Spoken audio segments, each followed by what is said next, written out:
ఇదిగో ఇలాంటి కుళాయిలనే బంద్ చేయాలి బాబు. ఓవర్ హెడ్ ట్యాంక్ బాగానే ఉంది, కానీ కుళాయిలే దుర్వాసన కొడుతున్నాయి. ఇంకా మార్పు రాలేదు.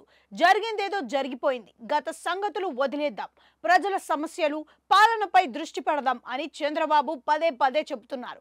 పార్టీ నాయకులతో సమావేశం నిర్వహించిన, నిండు అసెంబ్లీలో మాట్లాడినా చంద్రబాబు ఇదేం పాఠం చెబుతున్నారు. కానీ ఆయన మాటలను దిగువ స్థాయి నాయకులు మాత్రం వినిపించుకోవడం లేదు. రెచ్చగొట్టే వ్యాఖ్యలు, ఉద్రిక్తతలు పెంచే వ్యాఖ్యలు చేస్తున్నారు. ఈ నేపథ్యంలో ముందుగా ఇలాంటి వారిని కట్టడి చేయాలన్నది ప్రజలు కోరుతున్నారు. ఏం జరిగింది? గత ప్రభుత్వ హయాంలో చెలరేగిన వైసీపీ నేత, మాజీ మంత్రి కొడాలి నానిని ఉద్దేశించి మాజీ ఎమ్మెల్సీ, ఫైర్ బ్రాండ్ టీడీపీ నాయకుడు బుద్దా వెంకన్న వివాదాస్పద వ్యాఖ్యలు చేశారు. పెళ్ళాం పిల్లలతో పెట్టాబేడా సర్దుకొని వెళ్ళాలి అని హుకుం జారీ చేశారు. లేదంటే వదిలిపెట్టబోమని తేల్చి చెప్పారు. జగన్ సీఎంగా ఉన్న సమయంలో కొడాలి నాని రెచ్చిపోయారని, అప్పటి ప్రతిపక్ష నేత చంద్రబాబు, లోకేష్ లక్ష్యంగా విమర్శలు చేశారని ఆయన అన్నారు.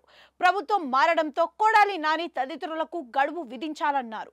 ఆ గడువు దాటిపోతుందని, తక్షణమే ఊరు ఇల్లు వదిలి కట్టుబట్టలతో పొరుగు రాష్ట్రాలకు వెళ్లిపోవాలని ఆయన వ్యాఖ్యానించారు. అంతేకాదు, టీడీపీ అధినేత చంద్రబాబు లక్ష్యంగా విమర్శలు చేసే వారిని వదిలిపెట్టబోమని బుద్దా వెంకన్న తేల్చి చెప్పారు.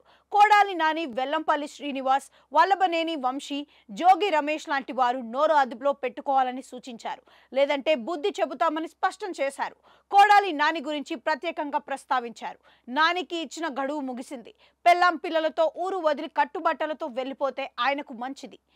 అలా వెళితే వదిలేస్తాం అని స్పష్టం చేశారు. కాదు కూడదని ఇక్కడే ఉంటూ పిచ్చి ప్రేరేపణలు చేస్తే చూస్తూ ఊరుకోబోం అని వార్నింగ్ ఇచ్చారు. అంతేకాదు, టీడీపీ అధినేత చంద్రబాబు లక్ష్యంగా విమర్శలు చేసేవారని వదిలిపెట్టబోమని బుద్దా వెంకన్న తేల్చి చెప్పారు.